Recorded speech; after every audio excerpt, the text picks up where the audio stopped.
హరిహర వీరమల్లు విషయంలో మొదటి నుండి అభిమానులకు ఒకటే నిరాశ. అదేంటంటే ఈ సినిమాని ఇంత భారీగా 300 కోట్ల రూపాయలు ఖర్చు చేసి తీశారు. దానికి తగ్గ ప్రమోషన్స్ అస్సలు చేయడం లేదు. కనీసం మామూలు కమర్షియల్ సినిమాకు చేసినంత ప్రమోషన్ కూడా చేయడం లేదు. మేకర్స్ అలసత్వాన్ని సహించలేకపోతున్నామంటూ సోషల్ మీడియాలో అభిమానులు తీవ్రమైన అసహనం వ్యక్తం చేసిన సంగతి తెలిసిందే. అయితే నిర్మాత ఏఎం రత్నం ఇక నుండి తన వింటేజ్ యాంగిల్ ని బయటకు తీసుకొస్తానని అంటున్నారు. రీసెంట్ గానే విఎఫ్ఎక్స్ వర్క్ ని పూర్తి చేసిన మూవీ టీం త్వరలోనే థియేట్రికల్ ట్రైలర్ విడుదల చేయనుంది. దీనికి సంబంధించిన అప్డేట్ మరో 2 రోజుల్లో రానుంది.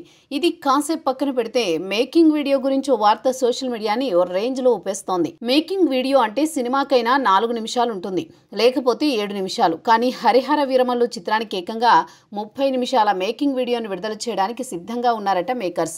ఈ 30 నిమిషాల మేకింగ్ ఎలా ఉండబోతోందంటే రాజమౌళి RRR డాక్యుమెంటరీని మీరంతా నెట్ఫ్లిక్స్ లో చూసే ఉంటారు. ఆ తరహాలో ఉంటుందట.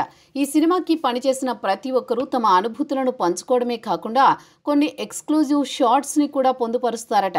దీనిని ట్రైలర్ విడుదలైన కొద్ది రోజుల తర్వాత విడుదల చేస్తారట. ఇప్పటికీ ఒక చిన్న మేకింగ్ వీడియో సోషల్ మీడియాలో లీక్ అయి బాగా వైరల్ అయింది. అమ్మో, సినిమాని ఊహించిన దానికంటే ఎక్కువ తీసినట్టున్నారే, ఈ రేంజ్ లో సినిమా ఉంటే ఇండస్ట్రీ రికార్డ్స్ మొత్తం బద్దలవుతుంది అంటూ చెప్పుకొచ్చారు ఫ్యాన్స్. 2 నిమిషాల మేకింగ్ వీడియోని అంత రియాక్షన్ వస్తే ఈ 30 నిమిషాల మేకింగ్ వీడియోకి ఎలాంటి రెస్పాన్స్ వస్తుందో చూడాలి. అంతేకాదు రీసెంట్ గానే ఇరాన్ నుండి గ్రాఫిక్ వర్క్ మొత్తం డెలివరీ అయింది. అవుట్పుట్ మామూలు రేంజ్లో లేదట. ఇప్పటి వరకు ఇండియన్ సినిమా కానీ విని ఎరుగని రీతిలో ఈ చిత్రాన్ని తీర్చిదిద్దినట్టు తెలుస్తోంది. ట్రైలర్తోనే ఈ విషయం అర్థమైపోతుందని అంటున్నారు. ఇక ఈ చిత్రానికి ప్రస్తుతం జూలై 18 విడుదల చేసే ఆలోచనలో ఉన్నారట మేకర్స్. ట్రైలర్తో పాటు విడుదల తేదీని కూడా ఒకే రోజు ప్రకటిస్తారు మేకర్స్. అభిమానులు ఈ అప్డేట్ కోసం ఎంతో ఆతృతగా ఎదురు చూస్తున్నారు.